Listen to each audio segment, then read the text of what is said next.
Le lundi, c'est Podium. Merci d'avoir appuyé sur Play. Merci encore de nous accorder ces quelques minutes de votre temps précieux. Podium, c'est le podcast hebdomadaire animé par Julien Delbove et Jérôme Neff, qui décrypte et vulgarise l'actualité digitale pour les marketing managers et les décideurs. C'est le podcast de référence qu'il faut écouter pour se tenir à jour sur les 3 actualités principales de la semaine dans le monde du marketing digital. C'est parti. Salut tout le monde, bienvenue dans ce nouvel épisode de Podium du mois de septembre. C'est la rentrée, alors on vous a concocté quelques petites nouveautés, comme on sait le faire. Salut Jérôme, comment ça va? Ça va et toi? Très très bien, j'ai des news Jérôme, aujourd'hui vraiment très très chouette. Donc tu sais que moi je suis très axé Google Ads. Et donc là mon monde est un peu en train de s'effondrer, je t'expliquerai pourquoi, avec les AI notamment. Et donc ça me permet d'embrayer sur les 3 sujets du jour. Donc Podium, toujours 3 sujets d'actualité du digital. Donc du coup, de mon côté, on va parler de Search GPT et de Perplexity AI. Je ne sais pas si tu as déjà entendu ces 2 termes. Perplexity, oui, récemment, parce qu'on me l'a fait découvrir, je ne connaissais pas, et pour tout ce qui est AI, tu parlais de ton monde qui s'est écroulé, le mien s'est écroulé, je pense, un peu avant le tien, ou en tout cas, il a été impacté avant le tien. Donc tout ce qui est AI, honnêtement, j'y touche assez peu, mais si on me l'a fait découvrir, et donc je l'ai testé il n'y a pas longtemps, et donc tu me diras un petit peu ce qui est dedans, ce dont tu vas parler, et puis je te ferai part de mon expérience aussi. Top. Et de ton côté, du coup, au niveau réseaux sociaux, comme ça pour rappeler pour les gens qui nous découvrent ici, moi je suis un peu monsieur Google, toi tu es un peu monsieur réseau. Et donc on Ouais. essaie toujours de se partager les points de vue entre les différentes plateformes. Donc de quoi tu vas nous parler toi aujourd'hui? On va parler de Facebook qui essaye de reconquérir le cœur des jeunes, ou en tout cas de se repositionner sur ce segment-là, histoire de ne pas laisser la bataille gagnée uniquement par notamment TikTok. Et donc gros enjeu par rapport à ça, et on verra ce que Facebook propose et les signaux qui existent justement par rapport à ce public un peu plus jeune de ceux qui sont dans la vingtaine. Top. Du coup, on va commencer par le premier topic du jour. On va parler de Search GPT. Donc, vous l'avez reconnu dans la racine, il y a GPT. Ça fait penser à Chat GPT et effectivement, ça vient de la même boîte OpenAI. Donc, Search GPT, c'est quoi? Ça va être le moteur de recherche fourni par OpenAI. Donc, je vais juste faire une petite bifurcation ici. On ne parlera plus de moteur de recherche, mais on parlera de moteur de réponse. Parce que vous le savez, quand on fait une recherche, par exemple, dans Google, Google va nous sortir des résultats de recherche et on va devoir aller cliquer nous-mêmes sur ces résultats pour trouver les réponses à nos questions. Ici, le fait de passer sur du Search GPT, l'idée est que quand on pose une question, un peu comme dans ChatGPT, comme on peut le faire, c'est que l'outil nous propose une réponse qui répond à notre question sans qu'on doive nous-mêmes chercher dans différents sites, différents blogs, différents articles. Et donc, du coup, c'est OpenAI qui a lancé ça. C'est en bêta pour le moment. Donc, si c'est en bêta, ça devrait sortir dans pas trop longtemps. On n'a pas eu l'occasion, nous, de pouvoir le tester. On s'est inscrit sur la bêta, on n'a pas été sélectionné. Mais grosso modo, l'idée est que tu puisses non plus faire tes recherches dans Google et devoir, entre guillemets, prendre ton temps et te creuser les méninges pour passer au travers des résultats, mais directement qu'on te serve une réponse sur un plateau et que tu n'aies plus qu'à prendre ça comme argent comptant. Donc du coup, ce qu'il faudra voir encore une fois, et tu le sais, hein, c'est comme ChatGPT, la qualité de la réponse qui en sort dépend de la qualité de la data qu'on met dedans, à la base. Et donc ici, il faudra voir encore une fois, c'est toujours ce qui a été un petit peu trouble avec ChatGPT, c'est où est-ce que Search GPT va aller chercher son information? Quelle va être la fraîcheur de cette info? Est-ce que ça va se baser sur des articles de news, sur des sites de news, sur des sites? Est-ce que cette data sera vérifiée? Comment est-ce qu'ils vont justement éviter les fake news pour que les fake news ne rentrent pas en réponse dans Search GPT? C'est pas encore très très clair. Donc, du coup, comme je disais, c'est en bêta. Ça devrait sortir dans les mois à venir, je suppose. Et donc, pourquoi c'est important pour nous? Voilà, quand on voit le taux d'adoption de ChatGPT aujourd'hui, il y a quand même, ils sont passés de 0 utilisateur à plusieurs millions ou dizaines de millions, si je ne dis pas de bêtises, en très peu de temps. On sait aujourd'hui que Google a la majeure partie ce qu'on appelle du search mondial, mais qui dit que dans 1 an ou 2 ans, la balance ne se restabilise pas avec ces outils d'AI qui vont venir un peu essayer de manger la part du gâteau de Google. C'est pas gagné, Google reste le category king au niveau du search. Google va comme d'habitude proposer des solutions et des contre-attaques. Mais c'est intéressant d'avoir ces plateformes et surtout une plateforme de poids comme OpenAI qui fait son propre outil, à voir comment ce sera fait, à voir si ce sera bien fait. Mais je trouve ça assez intéressant et comme je te disais, un peu mon monde qui s'écroule. C'est pas encore le cas à 100%, mais pour tous ceux qui font du Google Ads, du Google Search, Il va falloir solidement commencer à regarder ces outils-là parce que ça remet en cause justement les publicités sur le réseau de recherche, ça remet en cause le SEO et comment est-ce qu'on va devoir adapter notre boulot à des moteurs de réponse et puis à des moteurs de recherche.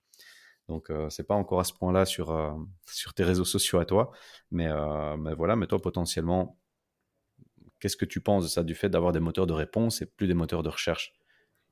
Mais ce que j'allais dire, c'était plus une réflexion au niveau de la manière dont on fait du marketing, ou en tout cas des endroits où on va faire de la publicité, ou même sur du SEO. Je ne sais pas comment techniquement ça va fonctionner ou de quelle manière il va sélectionner les informations, mais ça rebat pas mal de cartes potentiellement. Où là, tu faisais un site qui était optimisé SEO, puis tu allais faire du search justement pour promouvoir ton site parmi d'autres sur base de queries et de recherches qui sont faites par différentes personnes. Donc je pense que c'est un petit peu la même idée de shift ou de paradigme quand on s'est rendu compte que de plus en plus de gens faisaient des recherches sur TikTok ou sur Instagram pour avoir des inspirations sur des restaurants, sur des voyages, sur avoir des tips. Ça a impacté Google au niveau de la présentation des résultats de recherche. Donc je pense que on est dans des transitions. Deuxième, voilà, il y a potentiellement ChatGPT, on le fait pour avoir des inputs sur comment écrire quelque chose ou avoir des idées, des inspirations pour différentes choses. Il n'y a pas de raison que ça se limite uniquement à ça. On l'a vu avec tout ce qui est création vidéo, création de contenu. Donc sur du search, potentiellement également. Mais à voir effectivement de quelle manière la qualité va y être, de quelle manière au niveau publicitaire on va continuer à avoir des possibilités. Ça me paraît ici directement difficilement concevable de se priver d'une aussi grosse partie de business sur du search en se disant qu'on a une solution à la Search GPT qui permet d'être dans un univers qui est fermé, qui va produire ses propres réponses et donc sans avoir de couche publicitaire ici directement. Je suis curieux de voir effectivement comment ça peut fonctionner, mais sur le principe, pour l'utilisateur lambda, je trouve ça potentiellement intéressant, de nouveau en étant critique par rapport au résultat qui est donné, d'avoir des sources, d'avoir différents types d'informations, mais à voir. Donc le jour où tu as la bêta, honnêtement, ça m'intéresse. Ou si tu lis d'autres informations, je trouve ça intéressant. Et pour tout le monde qui nous écoute, de voir effectivement comment ça fonctionne en tant qu'utilisateur et en tant qu'entreprise. Quels sont les impacts potentiels au niveau Google, au niveau de la stratégie qui existait au niveau des Google Ads jusqu'à actuellement. Écoute, ça me passe le relais de manière très facile sur l'article numéro 2 où on va parler de Perplexity AI.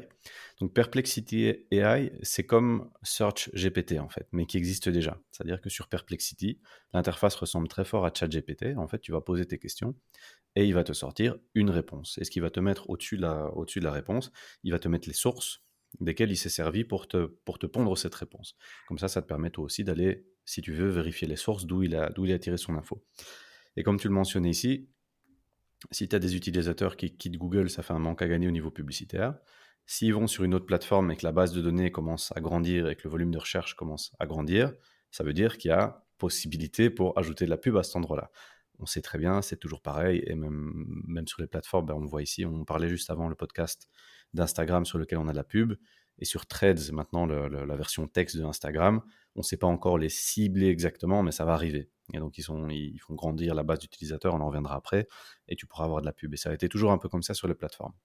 Et donc, du coup, ici, je reviens à Perplexity AI pour vous donner une idée de chiffres. Aujourd'hui, mensuellement, il y a à peu près 230 millions qu'on appelle de queries, donc de recherches mensuelles sur Perplexity AI.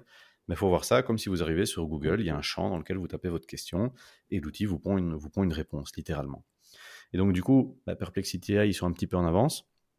Donc, ils n'ont pas le taux d'adoption qu'a eu ChatGPT, parce que ChatGPT reste le category king, le market leader là-dedans. Mais Perplexity AI arrive quand même aujourd'hui à avoir 230 millions de recherches par mois. 230 millions de recherches par mois, 230 millions de placements potentiels pour des pubs. L'idée n'est pas tombée dans l'oreille d'un sourd. Et donc, ils ont annoncé ici ce mois-ci qu'à partir du dernier trimestre de l'année, ils vont proposer une offre publicitaire sur leur outil. Et donc, cette offre publicitaire, elle va se décomposer en deux types de pubs. C'est-à-dire que quand tu vas faire une recherche dans Perplexity AI, il va pouvoir faire deux choses. La première chose, ça va être de te donner des ads en vidéo. C'est-à-dire que potentiellement, tu vas pouvoir avoir une annonce vidéo au-dessus de ta réponse qui sera, d'après eux, en rapport avec la thématique de la recherche. Donc, si tu fais une recherche sur des montres, potentiellement, tu pourrais avoir une pub de Rolex qui va s'afficher, une vidéo ads de Rolex qui va s'afficher au-dessus de la réponse que t'aura donnée Perplexity. Ça, c'est le premier type. Et le deuxième type, c'est pas encore 100% clair pour moi, mais je vais t'expliquer comme moi je l'ai compris. Ils appellent ça les questions sponsorisées. C'est-à-dire que tu vas poser une question, l'outil va te donner une réponse, et à côté de ça, il va te mettre des questions sponsorisées, c'est-à-dire des questions, d'autres questions adjacentes dans la thématique de celles que toi tu as posées à l'outil. Et donc, si tu cliques sur ces questions sponsorisées, le résultat qu'il va te donner sera non pas un résultat uniquement pondu par Perplexity, mais sera un résultat qui sera pondu par un publicitaire pour faire sa pub, comme on peut l'avoir avec une annonce sur Google assez classique, où c'est le publicitaire qui choisit ce qu'il écrit. Donc on voit que ces plateformes comme Perplexity ont déjà une base de données assez solide, mais qui n'est pas encore celle de ChatGPT, et on voit surtout que directement, ils pensent à des solutions publicitaires. Alors, on peut se poser la question, voilà, combien est-ce que ça va coûter éventuellement de s'afficher là? Donc, ils parlent pour le moment de prix qui sont quand même très très hauts. On parle d'à peu près 50 € le coût par 1000 impressions. Donc, c'est quand même très très cher quand on compare ça à du Meta ici en Belgique. Jérôme, tu me dis si je me trompe, mais on tourne pour faire une grosse fourchette, entre 2 et 10 € pour faire 1000 impressions, pour vraiment donner une très grosse fourchette. Sur de l'awareness ou de la conversion, ici, on serait plutôt sur du 50 €, à 50 $ pour le moment. Donc, à voir la tarification qu'ils vont donner à ça et à voir la performance de ces différents types d'annonces. Parce que finalement, l'idée pour les publicitaires sur Google, c'est d'avoir des gens qui cliquent sur leur pub pour amener du trafic sur le site. Ici, avec un outil de génération de réponses, l'idée est plutôt de donner tout sur un plateau. Et est-ce que les gens qui vont dans un Perplexity ou dans un SearchGPT vont être aussi intéressés de cliquer sur une pub pour aller vers un site? Ça, c'est encore la question. Est-ce que les gens cliquent encore beaucoup sur les pubs? Donc, du coup, tu vois que cet écosystème du search, comme on l'appelle, évolue vraiment beaucoup avec des solutions qui arrivent déjà. Donc, on verra comment ça va se passer avec l'arrivée de SearchGPT, qui probablement à terme trouveront un moyen de monétiser cette audience. C'est une boîte tech après tout. Ils doivent rentabiliser, donc ils trouveront un moyen de le faire, parce que juste avoir les abonnements de ChatGPT, quand ils vont voir la masse d'adoption, ça va être un peu court. Donc on verra ce qu'ils feront, on verra comment on pourra utiliser ça. Ça ne veut pas dire que demain, on y sera en Belgique. Vous savez qu'on est toujours un peu quelques mois, quelques années en retard par rapport à ce qui se passe ailleurs. Mais voilà, sait-on jamais, peut-être dans 1 an, peut-être dans 2 ans, le volume d'utilisateurs sur ces outils de Search AI seront peut-être assez importants que pour éventuellement commencer à envisager de la publicité pour nos annonceurs belges sur ces plateformes-là. On n'y est pas encore, on se projette, mais voilà, il faut garder ça dans un coin de la tête. Et donc, c'est-à-dire que aujourd'hui, être un super expert en Google Ads, en Google Search, c'est super, mais il faut déjà regarder à ce qu'il y aura demain, parce que peut-être que dans quelques années, on sera plus sur du Search Engine, mais du Answer Engine, et qu'il va falloir travailler ça différemment, tant pour le payant, tant pour le SEO, comme tu le mentionnais. Comment est-ce qu'on pourra se référencer en référencement naturel pour apparaître dans les réponses de ces outils? C'est encore un grand point d'interrogation aujourd'hui. Mais écosystème très changeant, très intéressant du coup. Donc j'ai encore un peu de boulot pour quelques mois, Jérôme, mais pour l'année prochaine, on ne sait pas, on verra. Donc du coup, toi de ton côté, tu m'avais dit que on t'avait présenté l'outil Perplexity AI. Est-ce que tu as déjà eu l'occasion de le tester? Ah ouais, je suis retourné dedans. En fait, c'est quelqu'un qui avait LinkedIn Premium qui m'a parlé de Perplexity. Alors, je ne sais pas le lien entre LinkedIn Premium et Perplexity, mais apparemment, il y en avait un, ou il y a pu en avoir un.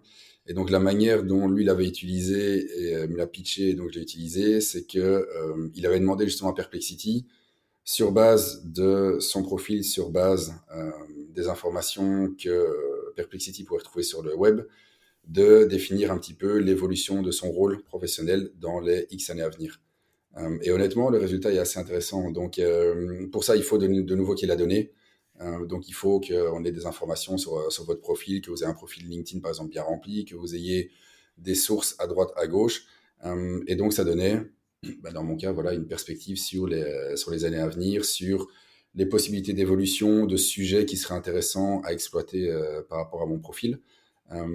Et donc, je trouvais ça assez intéressant, notamment le côté sourcé, donc d'avoir effectivement les références qui sont utilisées pour construire la réponse, qui est toujours intéressant dans un côté critique, pour pouvoir se dire, effectivement, les sources qui ont été prises sont correctes, elles sont trop vieilles, ça fait référence à des positions que j'ai occupées il y a 5 ou 10 ans, et c'est plus tout d'actualité, ou il comprend mal en tout cas mon activité, mais ici, dans ce cas-ci, c'était assez intéressant. Et donc l'outil, je le trouvais pertinent. Sur le côté publicité, à voir si c'est une tendance générale du secteur. Alors je pense qu'on est condamné à avoir de la publicité. Si c'est une initiative d'une seule plateforme, je suis curieux de voir, si tu mentionnais le nombre de requêtes qui sont faites au niveau mensuel sur la plateforme, de quelle manière la publicité va être un frein à l'adoption d'une plateforme comme Perplexity, ou va ouvrir l'appétit justement à des marques qui vont se dire, bah, vu le volume, vu l'évolution de la plateforme, on est prêt à brûler $50 au niveau du CPM parce qu'on va avoir de la visibilité en termes de placement. C'est un placement qu'on va qualifier de premium. Même si les gens ne cliquent pas, en tout cas, ils auraient été confrontés à notre marque et on aura pu trouver de l'information intéressante. Donc, je suis curieux de voir. Et effectivement, ce qui est intéressant, c'est le double type de placement. Le placement vidéo, contextualisé ou qui a l'air d'être contextualisé par rapport à la requête qui est faite par la personne qui est sur la plateforme. Et le côté question-réponse, il se pourrait même très bien, en fait, que la plateforme fasse des questions-réponses pour toi. Tu pourrais lui donner un deck en disant ça c'est ma marque, ça c'est le tone of voice qu'on utilise, ça c'est les choses qui nous intéressent moins. Au final, ça pourrait être quasiment des choses automatisées qui se répondent, qui sont sponsorisées. Mais là aussi, je suis curieux de voir un petit peu l'introduction, on va appeler ça de liens sponsorisés, de quelle manière cette publicité quasi native va fonctionner. Donc, intéressant de voir sur cette plateforme-là. De nouveau, est-ce que c'est une personne, ou en tout cas une plateforme qui est dans l'initiative, qui est seule à y réfléchir, ou est-ce que ça va arriver par ailleurs? Je suis curieux de voir effectivement de quelle manière ça peut intéresser les gens ou pas du tout. Ouais, clairement, bah, je pense que ça, c'est le point de bascule. Une fois, à partir du moment où tu as une audience, que tu as une boîte tech qui doit rentabiliser, bah, automatiquement, des solutions de financement doivent être mises en place. Donc, à voir comment ça va être fait. Effectivement, est-ce que ce sera un frein à l'adoption ou pas? Ça, c'est une question, mais je suis curieux de voir l'adoption de ces outils en Europe. Voilà, en voyant l'ascension fulgurante d'un chat GPT, je ne serais pas du tout surpris de voir un Search GPT qui va devenir commun dans quelques mois ou dans quelques années. Et puis encore une fois, bah, tout dépendra aussi des partnerships. Bah, imaginons par exemple un Search GPT qui fait un partenariat avec une marque de mobile ou une marque d'ordinateur en disant, ben voilà, le premier navigateur, ce sera le navigateur Search GPT, ce sera plus Google ou ce sera plus Microsoft. Ben voilà, tu vas avoir une adoption qui est possible par ce biais-là aussi. Donc il y a plein de choses qui sont possibles. Et donc, ce sera intéressant de suivre ça et de voir. Mais je vous tiendrai au courant dans les prochains épisodes à partir du moment si on a pu avoir un accès bêta à SearchGPT. Mais a priori, je pense qu'il n'y aura pas de surprise. Ce sera très similaire à Perplexity. Tout dépendra de la qualité et des sources de données qui seront dedans. Mais je vous en parlerai quand on aura des news et quand il y aura eu les premières pubs sur Perplexity. J'essaierai de voir un petit peu comment ça fonctionne, à quoi ça ressemble pour avoir une description un peu plus claire. Mais voilà, écosystème assez changeant. Cette rentrée, bah, je pense qu'on dit ça depuis 3 ans. À chaque rentrée, il y a toujours des nouveautés. L'année passée, c'était ChatGPT. Cette année, c'est SearchGPT. Les années d'avant, c'était les algorithmes. Et donc, il y a toujours des nouveautés. On s'ennuie jamais. Et donc, du coup, ça me permet de te passer le relais sur ton article aujourd'hui avec Facebook qui évolue aussi et qui essaye de venir reséduire les plus jeunes publics. Oui, mais donc, si comme moi, ça fait pas mal d'années que tu es sur Facebook, il y a tout un historique et donc tu as pu voir l'évolution de la plateforme. Au début, tu étais connecté avec tes amis, c'était facile de voir des photos, tu pouvais taguer des gens, c'était assez évident. Là où maintenant, c'est devenu plus un espèce de mastodonte qui fait partie du décor, qui a évolué aussi en termes d'âge moyen des utilisateurs, donc on est plutôt vers la quarantaine. Et donc ça fait écho à une petite musique qu'on peut entendre régulièrement et qu'on entend souvent et qui peut poser question aussi au niveau des annonceurs, de se dire que Facebook, en fait, est une plateforme pour, entre guillemets, les vieux. Et donc quand je dis vieux, on va se mettre à partir de 40 ans dans cette catégorie, mais en tout cas, ce n'est plus la plateforme jeune, sexy qu'on a pu connaître. C'est devenu une plateforme qui a évolué, qui a ajouté des services, qui a rajouté des plateformes comme Instagram, comme Meta. On a Messenger aussi qui est dedans. On a Threads, dont on a parlé et dont on va reparler juste après. Donc on voit que c'est une plateforme qui a des milliards, plus de 3 milliards d'utilisateurs dans le monde. C'est du mass média. Dans la plupart des annonceurs avec lesquels moi je peux travailler et sûrement aussi de ton côté, on se rend compte que Meta est de plus en plus une plateforme qui nous permet d'atteindre un public large à un coût qui est relativement faible. Tu parlais entre 2 et 10 euros du CPM. Sur les campagnes de notoriété, effectivement, on peut être encore en deçà de 2 euros, mais on est sur des coûts qui sont relativement faibles, qui ont des petites évolutions de temps en temps. Mais en tout cas, pour pas mal de gros annonceurs, Meta ou en tout cas Facebook est plutôt une extension de campagnes linéaires, de plans télé qu'on pourrait retrouver en disant on fait de l'affichage dedans et puis c'est très bien. Mais donc on a cette petite musique qu'on a régulièrement en disant Facebook c'est bien, mais au final, qu'est-ce que ça me rapporte pour ma marque? Est-ce que les gens sont encore sensibles? Est-ce qu'il y a encore de l'engagement? Est-ce que je dois encore faire un focus sur le nombre de followers, sur le nombre de gens qui sont fans de ma page? Est-ce que ça vaut encore vraiment la peine? Et donc par rapport à toutes ces questions-là, Facebook est occupé à passer aussi ses messages de manière gentille, discrète, mais de manière relativement stricte. Et donc, il y a eu 2 articles par rapport à ça. Un premier qui est une source externe et donc qui mesure un regain d'intérêt de Facebook auprès des générations les plus jeunes. Et donc, on voit une légère courbe montante, là où Facebook, qui était dans plus de 70% des cas l'application préférée des teens, qui a chuté aux alentours de 30%, mais qui a été supplanté par des Snap, par des TikTok, voire par des Instagram. On voit que la courbe a l'air, en tout cas, de remonter tout doucement. Donc, c'est un signal positif pour Facebook. Et donc, une source interne, qui est vraiment un article de Facebook, qui se présente comme étant une plateforme potentielle pour répondre à tous les enjeux qui concernent les jeunes qui sont dans la vingtaine. Et donc, par rapport à cet article, on a 3 topics qui sont repris et qui montrent de quelle manière Julien, qui serait maintenant un jeune de 20 ans, Facebook est potentiellement une plateforme qui pourrait l'intéresser. Pour la première raison, c'est que sur Facebook, tu as des groupes et des groupes peuvent trouver la réponse à toutes les questions que tu pourrais avoir. Donc, tu veux, je sais pas moi, tu cherches quelque chose par rapport à la ville dans laquelle tu arrives, tu as un groupe qui est là justement pour te dire, dans ta commune, sache qu'il y a tel bon plan, tel bon plan. Au niveau des restaurants, tu as tel groupe qui existe. Au niveau sportif, tu as tel groupe qui existe. Et donc, il y a plein de groupes, plein de communautés qui existent dans Facebook.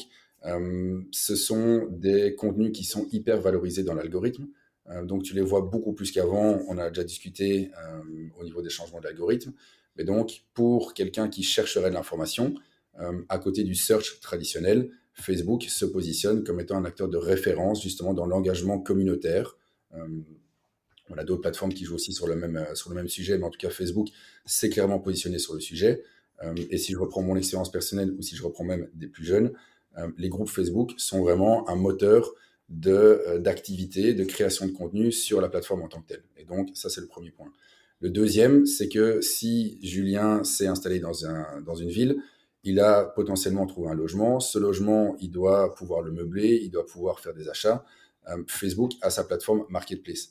Alors, tu as peut-être déjà fait, toi, des achats ou essayé de vendre des produits sur Marketplace. Moi, j'ai arrêté, c'était un enfer sur Terre avec tous les spams qu'on peut avoir sur la plateforme. Mais ça continue à créer du sens et des gens parviennent à vendre des produits et des objets dessus. Mais donc, dans les besoins qu'on peut identifier auprès des générations les plus jeunes, Marketplace est une manière de répondre potentiellement à un besoin de trouver des fournitures seconde main, bon prix, tout ce qu'on peut trouver sur Marketplace. Et dernier point, qui pourrait être le cas aussi pour toi qui rentres dans la vingtaine, c'est que tu veux rencontrer des gens. Facebook a cette application de dating qui existe en Europe, qui est active et qui est, en tout cas dans ma version de l'app Facebook, qui doit être la même que la tienne, qui est clairement mise en avant avec une icône en bas de l'application pour le moment, avec un petit chiffre de notification qui me montre combien de personnes parmi mes contacts utilisent l'application. Et donc, Meta est toujours très très fort pour faire du teasing, pour essayer de pousser du contenu, de l'activité vers la plateforme. Mais donc, Facebook est clairement là pour se dire, voilà, par rapport à des enjeux auprès des groupes plus jeunes, on a des solutions qui existent, on a des réponses à apporter, et notre plateforme, qui a évolué, continue à évoluer et répondre à différents besoins. Aussi en termes de consommation de contenu, on a souvent parlé du newsfeed. Ici, de plus en plus, on est sur de la suggestion de contenu avec des formats vidéo. Facebook, Meta, Instagram a évolué, a proposé des Reels. Et donc, de plus en plus, tu vas pouvoir scroller, passer du temps avec des choses qui vont t'intéresser, basées sur tes intérêts, basées sur les contenus pour lesquels tu as montré un intérêt préalable. Et donc, Meta évolue aussi par rapport à ça. Et donc, on a une espèce d'écosystème qui se complète au fur et à mesure avec les différents points qu'on a évoqués ici dedans, avec tout ce qui est réalité virtuelle, avec le gaming, avec Oculus, et on sait très bien qu'il y a des plateformes de gaming qui continuent à attirer pas mal de gens, et notamment des plus jeunes générations. Et donc, on a une sorte d'écosystème qui existe, qui est une proposition de valeur qui est intéressante. Donc ça, c'est au niveau de la consommation, et donc potentiellement pour des annonceurs, continuer à considérer Meta pas uniquement en se disant on va toucher un public vieux. Non, on va pouvoir continuer à toucher un public jeune et on va venir concurrencer peut-être dans l'esprit un TikTok qui reste, en tout cas dans les préjugés, une plateforme qui est là pour séduire des plus jeunes. Et donc, ce qu'on s'est rendu compte, et ça, c'est un autre point, et on en a discuté juste avant, c'est que au niveau placement publicitaire, Meta est toujours dans une évolution constante. Donc, Meta développe des nouveaux services, des nouveaux produits. On a parlé des groupes. On peut faire de la publicité pour toucher des groupes.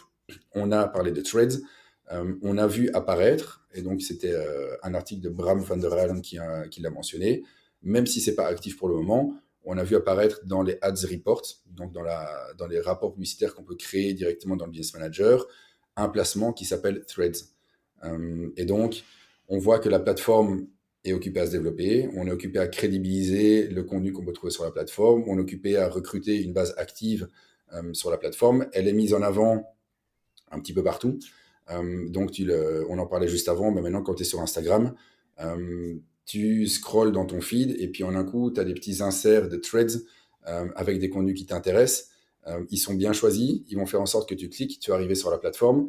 Et donc, dans les contenus que tu vas trouver, généralement, en tout cas, si je prends mon expérience, ça match assez bien par rapport à mes intérêts. Et un peu comme à l'époque, tu vas voir un contenu, tu vas commencer à cliquer, voir les réponses qui sont données, tu vas continuer à scroller. Et donc, l'intérêt se base sur la crédibilité des contenus que tu vas trouver. Et donc, on voit que Meta est occupé à crédibiliser Threads, mais avec toujours cette petite musique de, voilà, si ça fonctionne, on va commencer à pouvoir intéresser des annonceurs, un petit peu comme du paradigme AI dont tu as parlé juste avant. C'est très bien d'avoir une plateforme qui est 100% basée sur le contenu des utilisateurs, mais à un moment, on a la petite musique de la monétisation qui apparaît et on va pouvoir considérer Threads comme étant une extension publicitaire sur laquelle aller faire de la publicité. Et donc, on a cet enjeu-là aussi de pouvoir continuer au niveau de Meta, de sensibiliser et d'aller recruter des nouveaux annonceurs ou de continuer à séduire les annonceurs actuels en vous disant les habitudes changent. On est présent sur ces changements d'habitude parce qu'on arrive à répondre à des enjeux pour des générations plus jeunes. Et en plus de ça, vous, annonceurs, vous allez pouvoir les atteindre grâce au placement publicitaire qu'on a développé dans des groupes, dans du marketplace, dans peut-être du dating, dans Threads, dans tous les placements possibles et imaginables. Donc, il y a du renouveau. Donc, même si Meta est un mastodonte, il essaie quand même de répondre à différents enjeux cruciaux pour lui en termes de visibilité autour des populations les plus jeunes. Puis comme on l'avait déjà vu dans un report qui était sorti il y a quelques mois, c'est pas noir ou blanc. C'est-à-dire que tu as des gens de toutes catégories d'âge qui sont sur différentes plateformes. Et on avait vu surtout, tu me dis si je me trompe, mais si je me souviens bien, en moyenne en Belgique, on utilise en moyenne 3 ou 4 applications réseaux sociaux différentes par jour. Et donc effectivement, tu as des jeunes qui vont être sur Snap, sur TikTok, mais qui vont aussi aller faire un petit tour pour voir les notifications sur Insta et pourquoi pas sur le mur Facebook. Et donc en fait, il y a toujours un peu un balancier de ces audiences entre les plateformes. Et c'était le cas avec TikTok au début aussi. C'était la plateforme, il n'y a que des moins de 15 ans. Et puis aujourd'hui, on se rend compte que les tranches d'âge 30-45, elles sont fort représentées aussi. En fait, c'est juste des passages naturels de plateforme en plateforme. Et tu vois, justement, comme tu disais, ces plateformes qui amènent des nouveautés pour se tirer un petit peu la couverture et faire revenir des audiences qui n'étaient plus. Et je trouve que c'est intéressant. Et pour les publicitaires, dans un média mix, c'est intéressant d'avoir ces différents touchpoints, donc d'accepter que ton audience n'est pas à un seul endroit. Elle est plus fortement représentée à un endroit ou à un autre, mais ça reste intéressant de les toucher à différents endroits. Et effectivement, comme tu le mentionnes avec Threads, je te l'ai dit juste avant, c'est mon petit chouchou pour le moment. Et c'est assez sympa de voir l'utilisation de ces nouvelles plateformes. Après, ça reprend un peu ce qui se faisait sur Twitter, enfin sur X maintenant, c'est mon Twitter, avec du texte.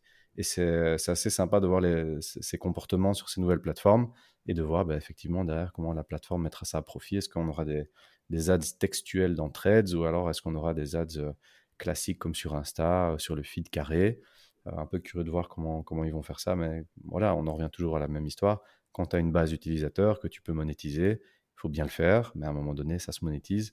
Et je trouve, moi, cette plateforme Threads très intéressante dans son utilisation.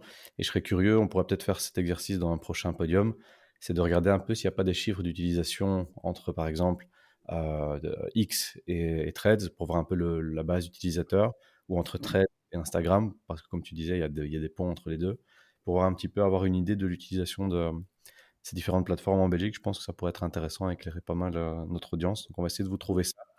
Et nous, on aime bien toujours se baser sur des articles et sur des chiffres. Donc, on vous donne toujours notre avis sur les articles, mais on se base toujours sur des chiffres et des articles qui sont sortis. Mais ouais, très intéressant aussi. Et voilà, c'est très Et changeant. juste un petit point sur Threads. Tu peux, depuis pas longtemps, avoir aussi des statistiques sur ton compte. Donc, tu as une partie Insight qui a été rajoutée. Donc, de nouveau, ça participe à la crédibilisation, notamment pour attirer des créateurs de contenu, d'avoir des métriques, de voir un petit peu ton impact. Donc, il y a clairement un enjeu de deuxième souffle sur la plateforme. Il y avait d'abord cet effet d'annonce qui avait été lancé, et puis l'automatisation des créations des comptes avec Instagram. Et maintenant, on arrive vraiment dans la deuxième partie du boulot. Donc, pour arriver à la partie publicitaire, il faut continuer à taper sur le clou. Et effectivement, on va vous trouver des chiffres sur l'utilisation, tout ce qu'on pourrait trouver sur Threads, histoire de vous montrer un petit peu de quelle manière ça se construit, de quelle manière ça évolue, et est-ce que potentiellement c'est intéressant pour une marque d'aller y faire de la publicité, et sous quel format. Ça, c'est encore inconnu en tout cas pour le moment. Ouais, parce que comme tu dis, le format est important. Ici, on parle de pub classique, donc bannière publicitaire. Mais comme tu le mentionnes, il y a des gens sur Threads qui ont des profils avec des centaines de milliers de followers et un engagement dingue sur chacune de leurs publications. Ben, ils pourraient eux aussi être influenceurs Threads, entre guillemets, et de pouvoir promotionner certains produits ou services au travers de leur contenu. Donc, il faut un peu prendre les deux pans, donc la partie pub classique et la partie influence. Mais ça va être assez intéressant de voir ça et comment est-ce que ouais, Meta va monétiser ça et vraiment comparer ça aux autres plateformes. Ben, on sait, pour ceux qui suivent un peu l'actualité, c'est toujours un peu très changeant avec X et Twitter. Et donc, serait curieux de voir où est-ce que se positionne Threads par rapport à ça pour l'instant et de pouvoir un peu mesurer ça. Bah écoute, Jérôme, je pense qu'on arrive à la fin de cet épisode. C'était 3 news vachement intéressantes, avec un paysage digital qui est très changeant. Donc, on essaye de se donner toujours un rendez-vous 1 fois ou 2 fois par mois pour vous tenir au courant de l'actualité et de toujours traiter ça avec un angle extérieur et se mettre du côté des annonceurs et voir comment justement vous pouvez utiliser tous ces outils au mieux pour votre marketing. Jérôme, on se dit à bientôt. On se retrouve d'ici quelques semaines pour un prochain épisode et on espère qu'avec ce contenu, vous aurez de quoi discuter pendant vos lunchs à la rentrée avec les collègues. Salut Jérôme, à bientôt. Salut Julien.